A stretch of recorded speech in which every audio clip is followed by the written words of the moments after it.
Shakaya Prasutana Sheshan Autsukya Mohara Diranjakana Yo Purva Vaidyaya Namostu Tasmai.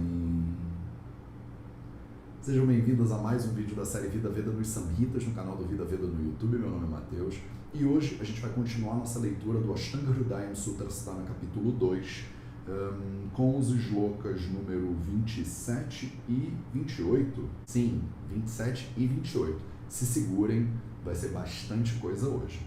E vamos direto ao ponto então. O shloka número 27, quer dizer, a segunda metade do shloka número 27, ele diz o seguinte: Nakanchidatmana shatrum natmanam kasyachidripum prakashayena pamanam nachani snehatam prabhoho janasyashayamalaksha yo yatha paritushyati tam tathaivanuvarteta pararadhana panditaha.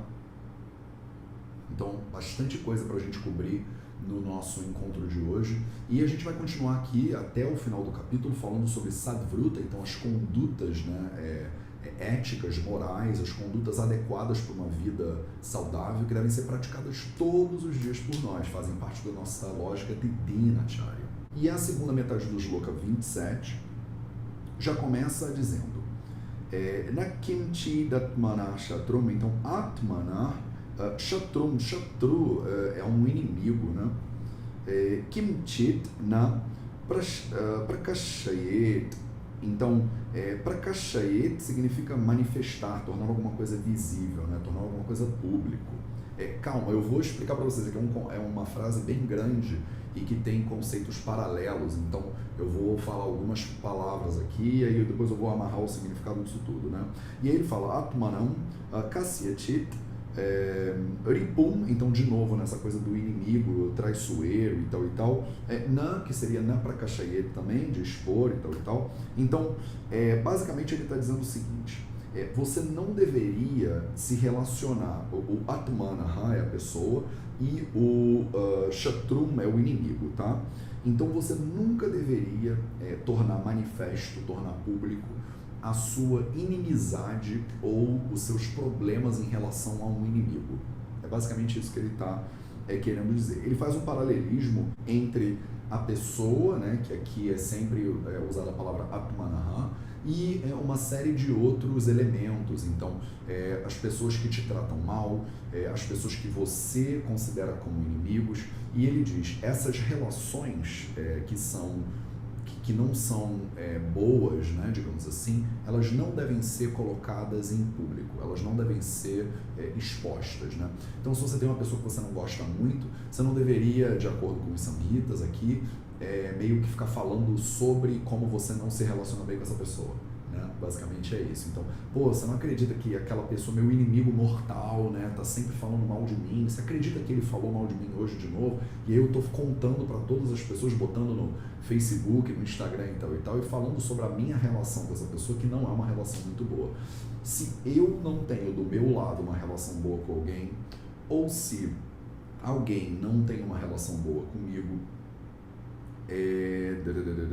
se eu não tenho uma relação boa, de repente, com as autoridades, né, com o governo, de qualquer forma, você não deveria expor isso em público. E ele usa ainda a palavra ni snehatam nacha. Então, a palavra sneha, ela significa gordura, oleosidade, né? A palavra nisneha, tá? Ela é interessante porque, literalmente, ela significa algo que não tem oleosidade, então algo que é seco, né? E ela é usada muito comumente para falar sobre indiferença, insensibilidade. Engraçado, né? A gente usa isso em português também, falando essa pessoa foi muito seca comigo, né? Quando a pessoa não foi doce ou educada ou carinhosa e tal, né? A gente fala, essa pessoa é muito seca. Então, essa palavra, o nisneha, tá? Ela quer dizer a mesma coisa. Então, ela quer dizer, você não deveria se comportar de maneira insensível, de maneira indelicada. Não importa se é com alguém que você não gosta, se é com alguém que não gosta de você, se é com alguma autoridade, com algum chefe, enfim. Resumindo esse shloka, que é complexo de entender, porque ele faz uns paralelismos, ele vai e volta, ele é meio nublado, assim, para mim, pelo menos, foi bem chatinho de decodificar o sentido desse shloka na hora que eu estava traduzindo isso. E basicamente o sentido que eu pego aqui global disso é esse. Então, tentar mostrar pra gente uma atitude que é quase assim, uma pessoa iluminada, né? Vamos combinar. Então, por isso que eu acho tão interessante essa segunda metade do capítulo 2, do capítulo de Dinacharya, que eu vejo que ela é muito pouco falada nos cursos por aí, porque é muito difícil, né, gente? Talvez a parte mais difícil. As pessoas acham que o difícil é fazer a massagem, a oleação, botar óleo aqui ou ali. E pra mim, assim, pessoalmente, como eu já falei para vocês antes, botar óleo aqui ou ali é só uma questão de separar o tempo para fazer isso, não é uma atividade muito difícil. Agora, você ter esse tipo de atitude, você tentar cultivar um tipo de personalidade que você evita falar mal de pessoas que falam mal de você, por exemplo, caramba, isso pra mim tá no nível assim de Jesus Cristo, Buda, sabe? Essas pessoas que são famosas pelas atitudes compassivas e tal. E o Charaka, que é da onde saíram esses ensinamentos que o Ashtanga Hridayam está só repetindo, ele era muito anterior ao budismo, ao cristianismo e tal, ele já evocava esse tipo de atitude humana, ele já esperava que a gente tentasse ser cada vez melhor no contato com os outros.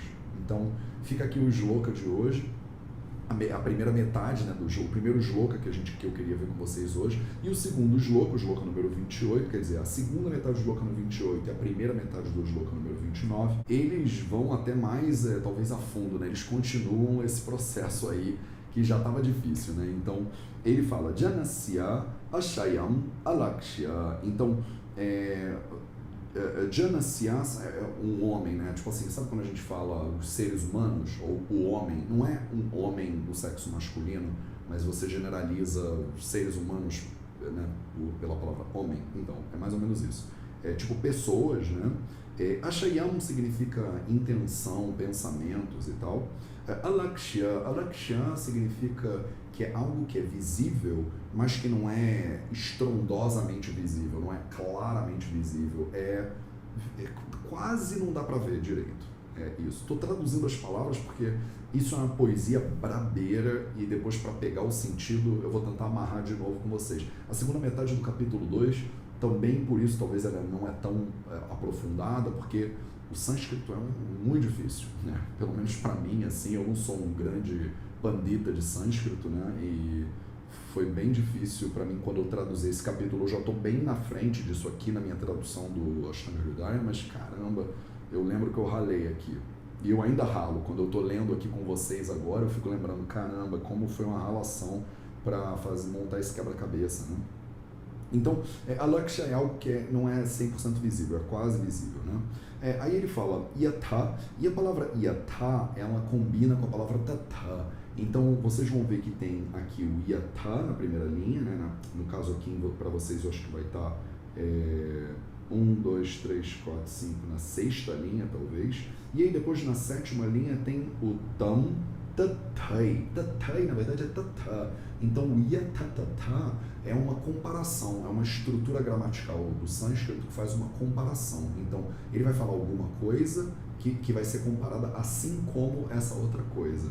Talvez isso seja muito aprofundado para vocês, mas se você está estudando gramática de sânscrito, eu acho que esse comentário é apropriado. Se não, abstrai, né? Isso não vai afetar a leitura de nenhuma maneira. Bom, então ele fala o yatha. A paritushyati, a palavra paritushyati significa a pessoa que está feliz, né? Uma pessoa feliz, uma pessoa contente. Então, é ele, ela, né? Pararadhana Panditaha são grupos de pessoas, né? Então, por exemplo, Pandita são pessoas que que conhecem muitos assuntos e tal. O Dhana é uma pessoa que não tem muitos bens materiais. E aí, então, Taiva, o Eva, significa também. E Anuvarteta, então Taneva Anuvarteta Pararadhana Panditaha. Anuvarteta significa servir, ser obediente, né?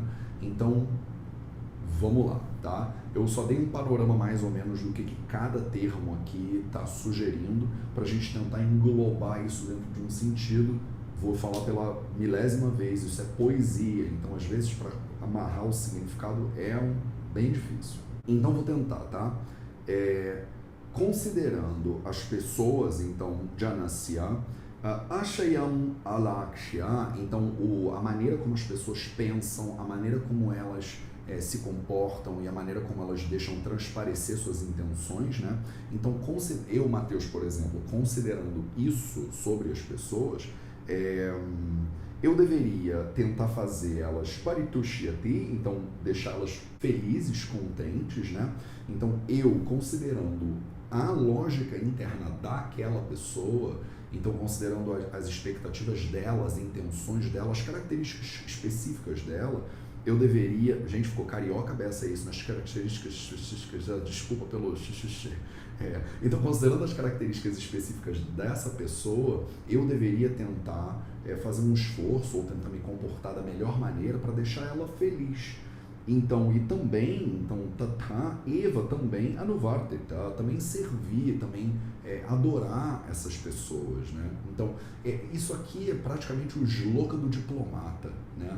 O que ele está querendo dizer com esse shloka, basicamente, é o seguinte: você deveria considerar cada pessoa e o comportamento e as intenções dessa pessoa na hora que você lida com essa pessoa. Então, não dá para tratar duas pessoas diferentes da mesma maneira, né, gente? Então, se eu estou lidando com a minha mãe, eu lido de um jeito, e se eu estou lidando com meu pai, eu lido de outro jeito. Sempre, nos dois, a minha intenção é fazê-los felizes e servi-los da melhor forma possível. Então, existem aqui dois parâmetros importantes. O primeiro parâmetro é o paritushyati, que é o deixar a pessoa feliz, fazer ela ser feliz, né? Ajudar ela a ficar feliz. E o anuvartita, que é essa questão de servir, de adorar, de estar à disposição da pessoa. Então, esses dois núcleos é que são os mais importantes. Para você fazer isso, você precisa levar em consideração a personalidade da pessoa. Tá? Então, essa observação ela é muito complexa de entender, principalmente da maneira como foi escrita, mas eu acho que ela é bastante simples de vocês entenderem o porquê que ele está falando isso. Quando eu trato com a minha mãe, por exemplo, e eu quero fazer que ela fique feliz e que ela seja servida, adorada, ajudada da melhor maneira possível, eu não posso impor a minha visão de felicidade, de alegria e de servitude, né? Então, sabe quando às vezes a gente gosta tanto da pessoa que a gente não consegue entender a maneira como ela faz as coisas e a gente tenta impor as nossas ideias? Então, assim, eu gosto de comer de um jeito, você gosta de comer de outro jeito. Imagina, eu sou vegano e você é carnívoro. Então, eu quero que você seja feliz. Então eu tento impor a você a minha visão de mundo. Então você tem que se comportar da minha maneira, você tem que comer da minha maneira, você tem que se pensar da minha maneira. E o Samhita diz, não. Se você quer fazer alguém feliz, se você quer ajudar a pessoa, se você quer servir a pessoa, leva em consideração a lógica, o pensamento, a realidade da pessoa. Então você precisa ajudar a pessoa dentro do que ela acha que é importante, dentro do que ela acha que é prioritário na vida dela. Faz sentido para vocês? Se ficou alguma dúvida em relação a isso, coloca nos comentários, porque é difícil até para mim, tá, gente? Esses dois shlokas que a gente está vendo hoje são shlokas bastante profundos de um ponto de vista ético e moral até, e é muito difícil para mim também, mas é meio... Tá claro para mim agora, depois de anos estudando isso e de suar aqui tentando traduzir, eu acho que eu entendi mais ou menos o que ele está querendo dizer. Eu quero que fique claro para vocês também. Então, botem nos comentários ou então levem suas perguntas para o nosso grupo de estudos dos Samhitas. Em 2 dias eu estou indo para o Brasil, eu vou estar em São Paulo durante algumas semanas, e a gente vai ter o nosso grupo, acho que 6º grupo de estudos dos Samhitas online. Então, se vocês tiverem dúvidas em relação a isso, eu espero que vocês tenham, porque é bastante complicado. A gente elabora tudo com muito mais cuidado. Então, esses eram os shlokas que eu queria ler com vocês hoje. Então, vamos para o nosso minutinho de sânscrito. No nosso encontro da semana passada, a gente começou a ver as consoantes que são nasais, né? Então, a gente viu o an e o nhan, e hoje a gente vai ver mais 3 consoantes nasais. A gente vai ver o hana. Eu sei, não tem em português isso, tá? Então, hana, é a maneira como a gente aprende a pronunciar, tá? E o diferente desse nasal é que a língua encosta no céu da boca. Então, ele é uma consoante cerebral, digamos assim, né? Lembra que a gente já aprendeu algumas cerebrais? A língua toca no céu da boca e pronuncia como se fosse um N. Então, ele é um... Então, que sai, né? Assim que a gente aprende. O N, que é o N de NA normal de português, finalmente, e o M, que é o MA normal de português também. Então, a gente viu agora aqui 5 no total, 5 nasais. O M, que vocês todas conhecem, o N, que vocês todas conhecem, M de Mateus e N de nariz, né, seria o normal, e 3 nasais que são mais complicadinhas. O Nhan, que vocês acho que seria mais tranquilo em português, porque tem o NH de amanhã, é exatamente isso.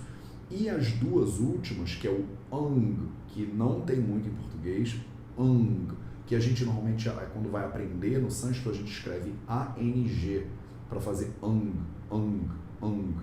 E o Hana, que não tem mesmo em português, porque tem essa estrutura cerebral, né? Então, se você estiver pronunciando Hana certo, a língua ela toca no céu da boca. Eu sei que isso exige muita prática, o nosso objetivo aqui não é corrigir a pronúncia de vocês por meio de um programa no YouTube, né? Não tem como. Então, se você quiser se aprofundar nisso, procura professores particulares e tal, venha para a Índia, né? E são consoantes muito difíceis e é uma pronúncia que não é muito comum dentro da língua portuguesa, mas agora a gente tem essas 5. Então a gente está entrando na reta absolutamente final, faltam muito poucas consoantes para a gente fechar todo o alfabeto do Devanagari, para a gente poder entrar então nas estruturas que são mais complexas gramaticais, né? Então, esse foi o nosso minutinho de sânscrito e esse era o shloka que eu queria ler com vocês hoje. Muito obrigado a todos vocês que já fazem parte do Apoia-se/Vida Veda. Esse programa só é possível graças ao apoio de vocês. Eu fico sempre emocionado de ver como as pessoas realmente chegam junto e apoiam para a gente poder fazer toda essa estrutura do Vida Veda no YouTube, dos cursos, dos workshops, das palestras. Gente, de coração, em nome de toda a equipe do Vida Veda, muito obrigado. Muito obrigado também pela sua presença e a gente se vê no próximo vídeo.